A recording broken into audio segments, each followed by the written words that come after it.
Jesse. Yeah. Good morning, Fort McMurray, Wood Buffalo, and the rest of the world. You've tuned in to the Mac City Morning Show. I am your host, Elliot Pierre, and we're going to start this show off the same way we start every episode off, with a moment of gratitude.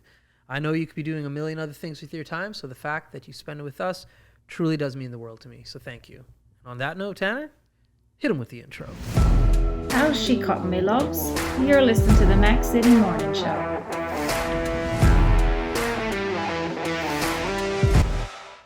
All right, I'm excited about this episode. You might have heard us talking before we started filming because we got a lot to talk about. It's going to be a good one. As you know, I don't introduce my guests because they can do a better job at that than myself. So can you please tell everybody at home who you are and what you're about? My name is Lyndsay Hrestsina. I'm a media marketing consultant with Harvard Media, and I also have my side hustle, which I'm a DJ, and my DJ name is DJ Sassafras. DJ Sassafras. Okay. Yeah, Sassafras. Well, big sorry to Harvard.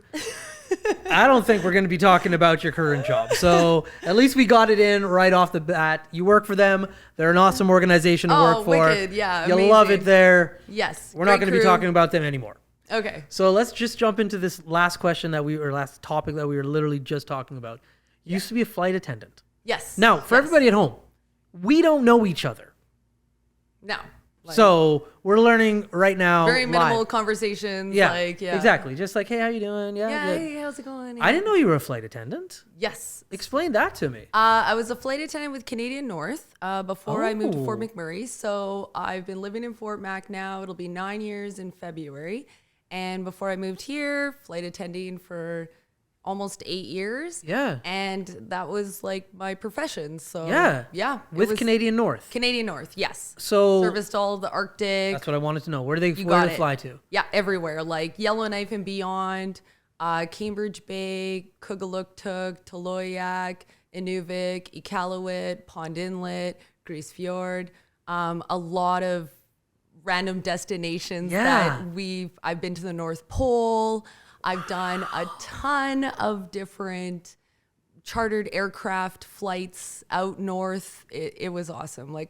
And also we did a lot of different charters within Canada, of course. Like I had seen, Winnipeg, Montreal, St. John's, Moncton, and then everything else like Vancouver, Victoria, and a little bit in between. So So this is a smaller airline. Like they go, like you said, they're pretty literally big, everywhere. Yeah.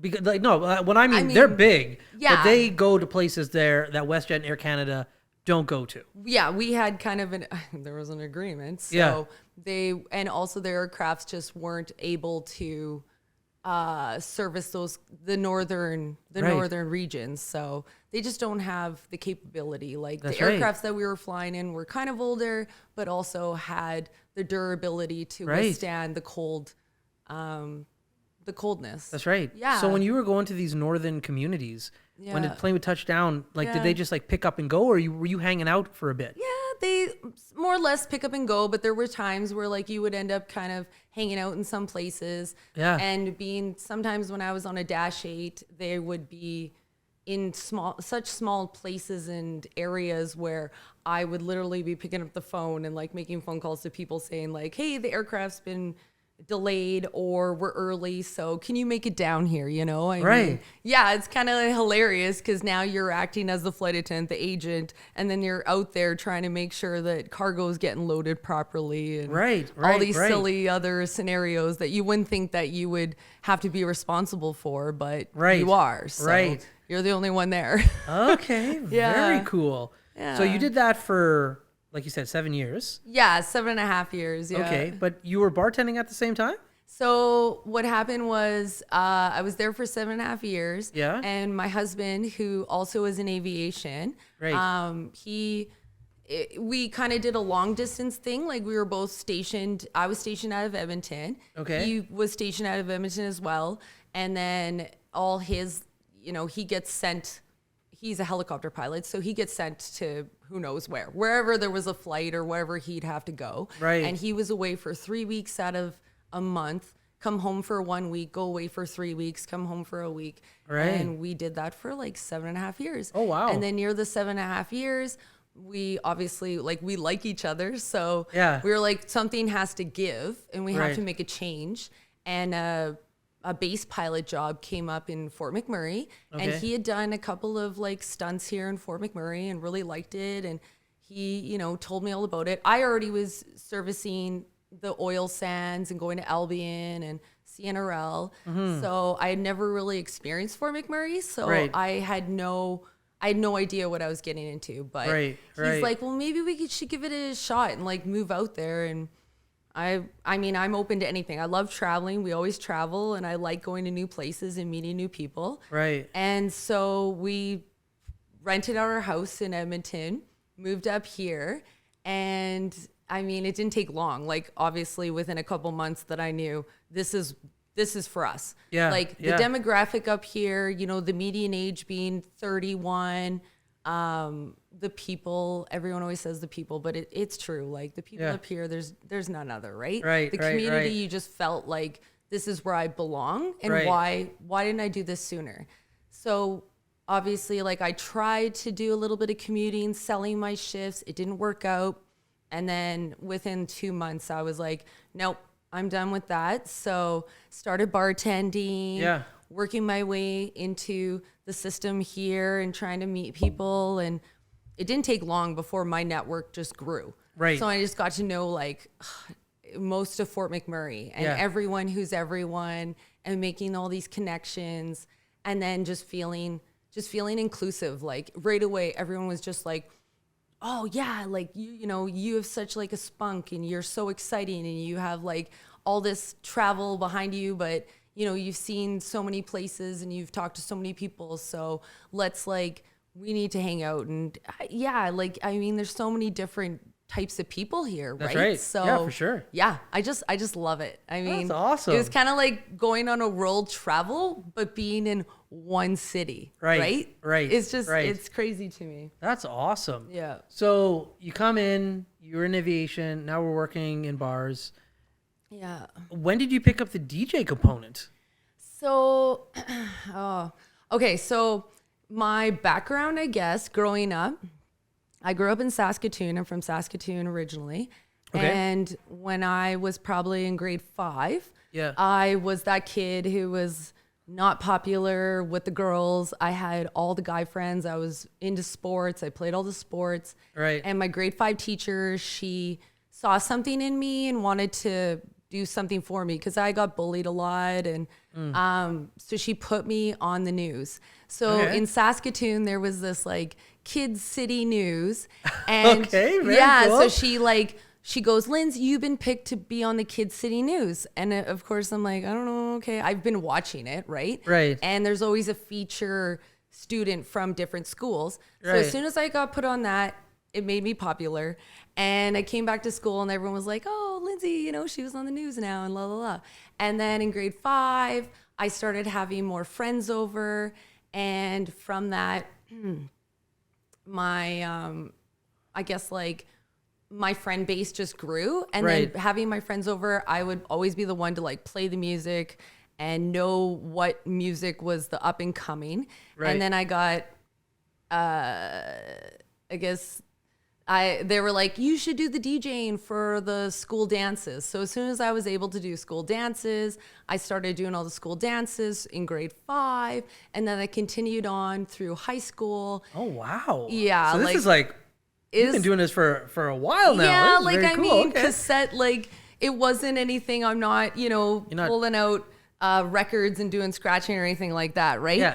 But I still had a passion for it. Like music's been a passion for me. Right. It was the double cassette, and then I would be listening to the Chris Shepherd on pirate radio, and having to put in my cassette and then like listen to it and trying to get like the perfect record and then trying to match it and then blend it so it like wasn't just so stop songs. It actually Right. blended to another song Right. with cassettes. Yeah. And, Yeah. And then eventually things as you get older, as time passes and everything progressed, I'm the person who's at a party right away. I notice like, is music playing? No, there's no music playing. Okay, Right. well, who's going to put the music on? Well, I'm going to put the music on. Okay, so I just take over. Like I'm That's kind right. of that takeover That's right. person, right? Okay. So that's where I get that from. And my dad growing up we would, every time my dad and I, like in the mornings on the drive to school, we would always listen to the radio, and my dad would be like, who's this artist? What's the artist name and the song name? So I had to know all the artists and song names from the 70s and up. It didn't matter what it was. That's a fun game. He was already creating like a library in my mind. Like, you got to name the song and the artist. So it stuck with me, and it's obviously something that creates nostalgic memories. Yeah. You know, and then now, so let's fast forward to being in Fort Mac. And throughout the years, obviously, I've blown like huge parties at my own house, mostly private stuff, always theme parties. And then my husband, he's like, you know, maybe we should invest and get some DJ stuff. And I'm always supportive of everything he wants to do, as he's supportive of what I want to do. Right. Shout out to Eric. He is the best. Yeah. So then we just kind of, he's like, Kate, I'm going to do a DJ course. You should do it too. So we did a bunch of DJ courses. And then this started probably, I don't know, maybe 3 years ago. Okay. Where we started getting a little more serious about it, right? Yeah. And then started building up our library and then getting music together.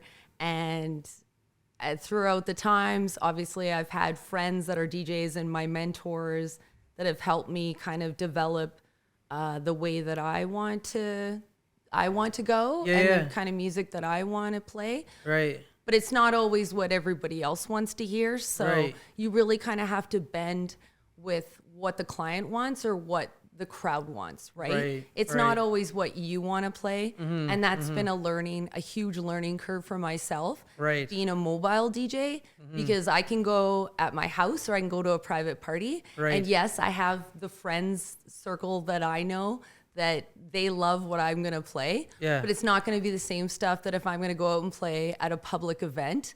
That's not that doesn't reflect the kind of music that I like. That's right. Right? Yeah. Tailored to the audience. Yeah. Okay. Yeah. Very cool. Listen, I got a bunch more questions, but Tanner hit me with the signal saying, hey, I'm ready for my segment. So we're coming on to this part of the show called the Mac City Minute. Tanner, hit her with the Mac City Minute, my man. Alrighty, question number 1. What is your weirdest story from your time stewardessing? Okay, so I have quite a few. But there was a time I was securing the cabin for, it was turbulence. And I walked through the cabin and I knew that this one woman had a baby with her. And so I went through the cabin and I saw she didn't have her baby with her. So I kind of, and people in the north, it's not uncommon for them to kind of like pass their baby to somebody else and like, you know, have somebody else hold their child. But I walked through the cabin and I was like, where's your child? And she's like, he's sleeping. And I was like, where's your baby? And she's like, he's sleeping. But she put him underneath the seat in front of her. Right. Stowed the child underneath the seat in front of her. Yeah. So that it could sleep. That's right. Right? Yeah. And it's like, no, you can't do that. You know, your child, you have to hold your child. So yeah, that was a weird one. That was, definitely one of those. I'm like, you have to hold your child. So yeah, I mean, that counts as an odd story. Like, yeah. I don't think people would do that now. I mean, I don't know. Listen, it happens. Different strokes for different folks. I'm pretty sure my mom would stow me in a few areas. I've had people stow their dogs in the overhead bin. Wow. Yeah. And then go to close it and the dog was yelping and I pulled the bag out and there was a puppy in it. And I said to somebody, I was like, whose dog is this? And it was literally wrapped in a reusable grocery bag. So they just put the puppy in the grocery bag and just stuck it in the overhead bin and just you know. Loose. Yeah. Just a loose dog. It's all good. Question number 2. What is your favorite part of being on stage while DJing? Oh, the reaction of the crowd. I mean, I've been lost in the crowd so many times, you know. I mean, there's been moments just recently where I'm in the zone, but then I look at the crowd and I see if they're having a great time or whatever is happening and almost lose my cues because something's happening. It's just so interesting and exciting that I'm going, oh God. And then I literally mash the next song in because there's something interesting happening on the dance floor. So yeah, it can be kind of distracting. Question number 3. What was your favorite part of being a bartender? Obviously the connections that I got with some people. I can be a therapist at most times, and I just like it when people come in and they're excited that they see that I'm the one who's bartending, you know, right away. Question number 4. What is one thing about Fort McMurray that shocked you upon arrival?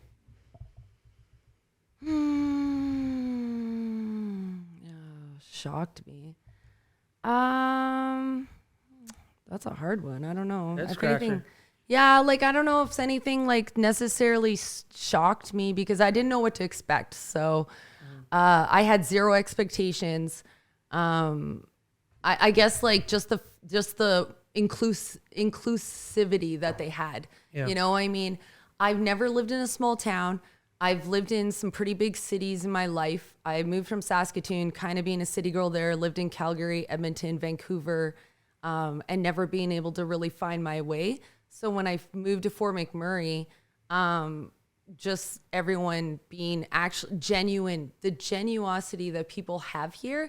And when people say, hey, do you want to like, we should hang out, you actually hang out. That's right. Yeah. 100%. Like, yeah. When I 100%. lived in Edmonton, do you know how many times I lived off Wade Ave for 7.5 years? I ran into the same people over and over and over because I was always kind of out there and, you know, passing numbers and whatever. Yeah. But people, now that I know the term, or at the time you didn't know, but ghosting. Yeah. So when I moved to Fort Mac and people said we should hang out, Yeah. they were genuine about it. 100%. So I guess that did shock me. Yeah. That we're going to actually be friends. That's right. Yeah.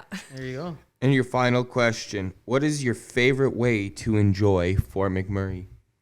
The outdoors, 100%. Like, my husband and I moved here. We obviously just dove in to the outdoor lifestyle. He bought a dirt bike. I bought a racing quad. We didn't take long before we met that kind of group where we were always going places. And then the amount of trails that were out there and Right. that you could go down, we could go down so many different trails every day and never be on the same trail twice Yeah. in almost a month. Well, Yeah. Right. So sure. it's pretty cool. there you go. And those have been your 5 questions. Okay, I know Okay. we're running out of time, but I got to ask the question before you go. How did you pick this DJ name? Where does it come from? What, like, Sassafras. Okay, Yeah, so let's hear about growing it. up, I mean, okay, growing up, like we have so many different terms and names, and my mom, you know, I just remember like being called like you're such a twit, and then there were times, I mean, I'm pretty sassy and saucy. Okay. So there was always like, don't be such a sassafras, or you're sassafras, or there's a sassafras. And it just is something that kind of stuck in my mind. Yeah. And Okay. not that I wanted to commit. I honestly couldn't commit to anything. But more and more recently, because I'm getting, I guess, booked more recognition Yeah. myself, I'm like, I need to commit to something. Right. And it can kind of hit on all levels. It's Right. kind of funny to It is me, fun. you know? It's a nice name. It's, yeah, like sassafras. Yeah. It sounds Okay. good. So go with it. So we can credit your mother for the nickname then. Yeah, thanks, Mom. There we go. All right, listen, I know that's the end of the show. We got a few minutes left, but that's for the end of the show, which is your shameless shout out or plug. So the mic's on you, the camera's on you. Let's hear what you got. All right. I'm going to give a shout out to Fort McMurray because I want to thank everybody for always including me on everything that's going on, and people that maybe I haven't met yet, for giving me a chance to provide a story, a memory, however that may be, whether it's through my music or through an experience. I just want to thank everybody for always being open-minded and being inclusive. There we go. Beautiful shout out. Well, listen, thank you very much for coming on the show.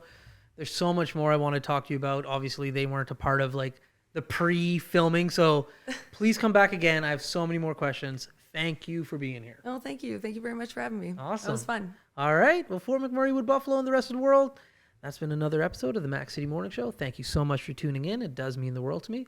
I hope you're having a great day, and we'll see you tomorrow. Peace. I said this. That's another Mac City Morning Show done. It's so ballistic!